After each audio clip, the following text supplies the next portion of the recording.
പൈതൃക കൊച്ചിയുടെ ഹൃദയഭാഗത്ത് സ്ഥിതി ചെയ്യുന്ന ഉന്നത വിദ്യാഭ്യാസ രംഗത്ത് മികവ് തെളിയിച്ച MES കോളേജ് കൊച്ചി AICTE അംഗീകാരവും MG യൂണിവേഴ്സിറ്റി അഫിലിയേഷനും ഉള്ള ഓണേഴ്സ് പ്രോഗ്രാമുകളായ BCom finance and taxation, BCom logistics management, BCom marketing, BBA, BCA, BA English and literature with journalism തുടങ്ങി വിവിധ കോഴ്സുകളിലേക്ക് 2024-25 അധ്യയന വർഷത്തേക്കുള്ള പ്രവേശനം ഇപ്പോൾ ആരംഭിച്ചിരിക്കുന്നു. പ്രൊഫഷണൽ ടീച്ചേഴ്സ് ഒരുക്കുന്ന വിജ്ഞാനപ്രദമായ ക്ലാസുകൾ ഞങ്ങൾ ലഭ്യമാക്കുന്നു.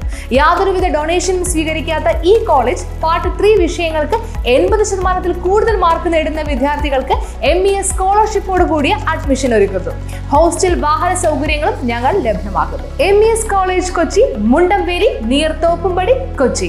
Contact 0484298067 7902980067. കോള ഗോഡൌണിന്റെ രാത്രികാല പ്രവർത്തനം നിർത്തണമെന്ന ആവശ്യവുമായി വെളിയത്ത് നാട്ടിൽ പ്രതിഷേധം. വെളിയത്ത് നാട്ടിൽ ജനവാസ മേഖലയിലെ ഗോഡൌണിൽ രാത്രി സമയത്ത് ജോലികൾ നടത്തുന്നത് ജനങ്ങൾക്ക് ബുദ്ധിമുട്ടുണ്ടാക്കുന്നതായി പരാതി. രാത്രിയിലെ പ്രവർത്തനം നിർത്തണമെന്നാവശ്യപ്പെട്ട് പ്രദേശവാസികളും ജനപ്രതിനിധികളും തണ്ടിരിക്കലിൽ പ്രവർത്തിക്കുന്ന കോള ഗോഡൌണിന് മുന്നിൽ പ്രതിഷേധിച്ചു. വലിയ വണ്ടികളിൽ കോള കൊണ്ടുവന്ന് ഇവിടെ സൂക്ഷിച്ച ശേഷം ചില്ലറയായി കടകളിലേക്ക് കൊണ്ടുപോവുകയാണ് ചെയ്യുന്നത്. രാത്രിയെന്നോ പകലെന്നോ ഇല്ലാതെയാണ് പ്രവർത്തനം. കോളയുടെ കയറ്റിറക്ക ജോലികൾ നടക്കുമ്പോൾ വലിയ ശബ്ദമുണ്ടാകുന്നത് ഉറക്കത്തിനടക്കം തടസ്സമുണ്ടാകുന്നതായി നാട്ടുകാർ പറയുന്നു. ഇന്നിവിടെ സംഭവിച്ചേക്കുന്നത് കൊക്കക്കോള കമ്പനിക്കെതിരെയുള്ള ഒരു നിയമ പ്രതിഷേധം തന്നെയാണ്.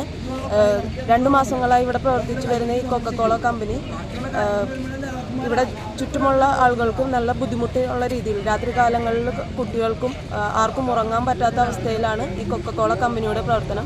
നമ്മൾ പഞ്ചായത്തിൽ വിളിച്ച് ഇവർ പരാതി വന്നതിനെ തുടർന്നും പഞ്ചായത്തിലും പോലീസ് സ്റ്റേഷനിലും പരാതി വന്നിരുന്നു. അതിനെ തുടർന്ന് പഞ്ചായത്തിൽ ഇവരെ ഹിയറിങ്ങിന് വിളിപ്പിക്കുകയും ഇവർ നമ്മുടെ ടേംസ് ആൻഡ് കണ്ടീഷൻസ് അംഗീകരിക്കുകയും ചെയ്തിരുന്നു.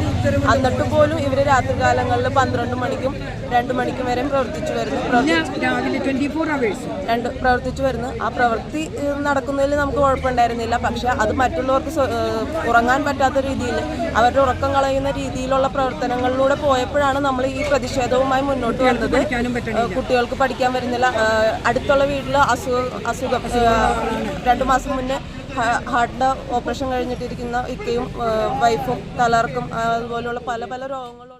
ഇവിടെ എത്തുന്ന കൂറ്റൻ ലോറികൾ റോഡിൽ തന്നെ ദിവസങ്ങളോളം നിർത്തിയിടും. ഇത് ഗതാഗത കുരുക്കും ഉണ്ടാക്കുന്നുണ്ട്. പഞ്ചായത്ത് അംഗങ്ങളായ ജിൽഷാദ് തങ്കപ്പൻ, മെഹജൂബ്, TK അയ്യപ്പൻ, പ്രദേശത്തെ രാഷ്ട്രീയ സംഘടനാ നേതാക്കൾ എന്നിവരുടെ നേതൃത്വത്തിലാണ് ജനം പ്രതിഷേധിച്ചത്. പ്രതിഷേധം നീണ്ടതോടെ പോലീസ് സംഘവും സ്ഥലത്തെത്തി. പക്ഷെ നിലവിൽ ഇന്ന് ഇവിടെ വന്നു. ഇവിടെ നമുക്ക് ഇത്രയും വിഷയങ്ങളിലേക്ക് പോകാനുള്ള കാരണം എന്ന് പറഞ്ഞു കഴിഞ്ഞാൽ ഇപ്പോൾ ഇവിടെ വന്നു.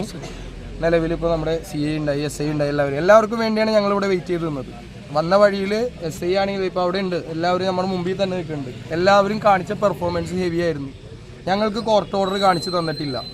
24 മണിക്കൂറും ഇവിടെ പ്രവർത്തിക്കാമെന്നുള്ള കോർട്ട് ഓർഡർ ഞങ്ങൾക്ക് പോലീസോ ഇതിൻ്റെ അധികാരികളോ ഞങ്ങളുടെ പഞ്ചായത്തിലോ ഇവർ തന്നിട്ടില്ല. ഞാൻ വാർഡ് മെമ്പറോ ആണ്, ക്ഷേമകാര്യ സ്റ്റാൻഡിംഗ് കമ്മിറ്റിയുടെ ചെയർമാനുമാണ് കരിമാലൂർ പഞ്ചായത്തിൽ.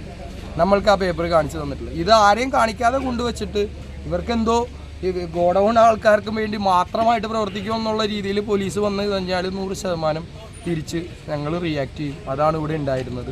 100% ഇനിയിപ്പോൾ എത്ര ദിവസമാണെങ്കിലും ഇതിൻ്റെ മുമ്പിൽ നിന്ന് ഞങ്ങൾ മാറില്ല. ഈ സമരം ഞങ്ങൾ അവസാനിപ്പിക്കില്ല. ഇല്ല എന്ന് ഗോഡൌൺ ഒരു കാരണവശാലും അടച്ചുപൂട്ടാൻ ഞങ്ങൾ ആവശ്യപ്പെടുന്നില്ല. സമയക്രമം 6 മണിക്ക് ഇത് സ്റ്റോപ്പ് ചെയ്യാം. ഇതത്രേ ഉള്ളൂ. വണ്ടികൾ വലിയ വിഷയമാണ്. വണ്ടികൾ ഈ റോഡ് ചെറിയ റോഡാണ്, ഗ്രാമപ്രദേശമാണ്. ഇതിൻ്റെ അകത്ത് ഒരുപാട് ആക്സിഡൻറ്റുകൾ. കരിമല്ലൂർ പഞ്ചായത്ത് പ്രസിഡന്റ് ഷീലത ലാലു സ്ഥലത്തെത്തി ജനങ്ങളുടെ ബുദ്ധിമുട്ട് ഗോഡൌൺ അധികൃതരെ അറിയിച്ചിട്ടുണ്ട്. ജനങ്ങൾക്ക് ബുദ്ധിമുട്ടുണ്ടാകും വിധം പ്രവർത്തനങ്ങൾ തുടർന്നാൽ നിയമപരമായി നേരിടുമെന്ന് panchayat vice president George Menachery പറഞ്ഞു. News bureau, Paravur.